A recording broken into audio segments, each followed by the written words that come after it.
Debemos 1 billón de euros. ¿Tú sabes a quién se los debemos? Bueno, pues yo creo que se lo debemos en muchos casos, ¿no? A los propios bancos de las economías centrales de Europa. Por ejemplo, cuando se habla de la burbuja inmobiliaria en España, esta no se pudo hacer, no se pudo cebar sin la más que entusiasta e interesada cooperación de los bancos extranjeros y fundamentalmente muchos de ellos de los bancos de los Länder alemanes, ni siquiera los más grandes, ¿no? Pero en fin, Pero eso es deuda privada, no pública. Efectivamente, como se sabe, no era una deuda pública, es una deuda privada que triplicaba a la deuda pública y que con estas argucias del llamado rescate bancario, etcétera, pues se han ido transformando buena parte de aquellas deudas privadas en deuda pública que ahora soportamos todos los españoles, ¿no? Nosotros no hemos tenido acceso a los datos de quién tiene la deuda pública española, pero sí que hemos tenido acceso a una información publicada por el periódico digital Crític sobre la deuda pública que existe en Cataluña. Y según estos datos, el principal acreedor del gobierno catalán es el Instituto de Crédito Oficial, pero luego ya vendrían la Caixa, CaixaBank, con más de 7.000 millones, también el BBVA, también con más de 7.000 millones, el Banco Europeo de Inversiones con casi 4.000 millones y por último encontraríamos a Bankia y al Banco de Santander, ambos con más de 2.000 millones que les debe en este caso el gobierno catalán. ¿Os parecen normales estos datos? No me extraña que una parte de esa deuda esté en propiedad, o sea, el acreedor sean entidades de crédito y que una buena parte sean españolas. Os quiero enseñar unas palabras que dijo un ex primer ministro sueco que se llama Göran Persson y se dedicó a ir a ver a quién le debía dinero su país. Y esto fue lo que se encontró. I stood there in front of an audience, not as big as this one, but rather big, consisting of a majority of 27-year-old boys, junior partners in Lehman Brothers and the other who lent us money. And I gave my presentation. I told them what we intended to do. And they stopped to ask me about the Swedish unemployment benefit level, the Swedish cost for the primary school system, and the Swedish pension system. And after a while, I almost said, that's none of your business. But I realized it was. It was. It was humiliating for a Swedish social democrat to stand there in front of these young guys on Wall Street, asking them to help us finance our welfare policy.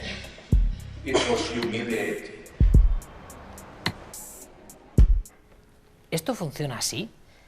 A ver, a nivel mundial, lo que se está poniendo de manifiesto, sobre todo desde el año 2008, es un problema que seguramente ha existido siempre y es una crisis importante de valores.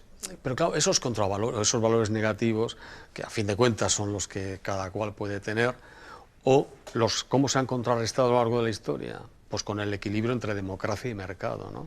Cuando la política cede su espacio, pues predominan, ¿no?, las fuerzas del mercado y ese desequilibrio es el que nos lleva normalmente a estos desastres que hemos vivido, ¿no? Se habla mucho últimamente de reestructurar la deuda. ¿Qué es eso?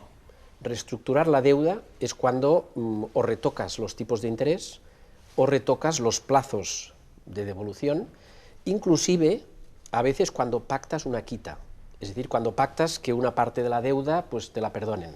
Hay otro concepto relacionado con la deuda que es el de deuda ilegítima.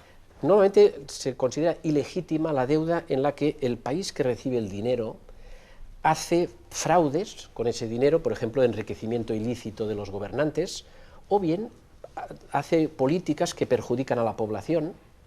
Pongo un ejemplo. O sea, por ejemplo, malgastar el dinero haciendo un aeropuerto que luego no se utiliza, ¿eso puede ser deuda ilegítima?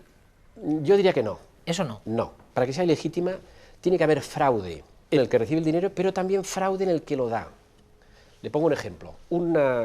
un banco extranjero, por ejemplo, que financia a un dictador en un determinado país y que ese dinero sirve para reprimir a los habitantes de ese país. Y que eso, el que da el dinero no actúa de buena fe, sino que sabe que está pasando eso. Antonio, ¿tú crees que hay deuda legítima en España? Yo creo que ha habido bancos que mientras han prestado a las entidades españolas para cebar la burbuja inmobiliaria, estaban también ganando dinero. Es decir, los que han sido cooperadores necesarios en hinchar esa burbuja, alguna parte, aunque sea pequeña, de responsabilidad tienen, ¿no? Y algún coste tienen también que asumir. ¿España podría pedir una reestructuración de su deuda y también una quita, que le perdonasen parte de esa deuda? A ver, una quita ya son palabras mayores. Una quita es justificable cuando un país o quien deba dinero, pues realmente no pueda devolverlo. ¿Y tú crees que no es el caso de España? Yo creo que España puede devolver la deuda, lo que pasa es que va a tardar muchos años, pero la puede devolver. Tú, Antonio, sí que serías partidario de una reestructuración de la deuda, incluso que esa reestructuración comportase una quita. No que sea partidario, yo que no concibo otro escenario. Si no es que además no van a cobrar, es que nosotros nos mantendremos mucho tiempo mal, pero los acreedores se quedarán al final sin cobrar. Yo creo que si ahora España dijese, pues vamos a hacer una quita, lo que hizo Ecuador hace unos años, ¿quién nos va a financiar las renovaciones que tenemos de deuda? Sí, pero hasta ahora no ha habido ni un solo caso de expulsión de los mercados, y menos porque alguien se plantee reestructurar su deuda con el fin no de no pagar, sino de terminar pagando en mejores condiciones, pero pagando, ¿no? Cuando se habla de deuda pública y cómo solucionar ese problema, muchas veces se recurre al ejemplo de Ecuador. ¿Qué hizo Rafael Correa en Ecuador? Él consideró que una parte importante de la deuda pública que tenía Ecuador era deuda ilegítima y por tanto decidió hacer una quita.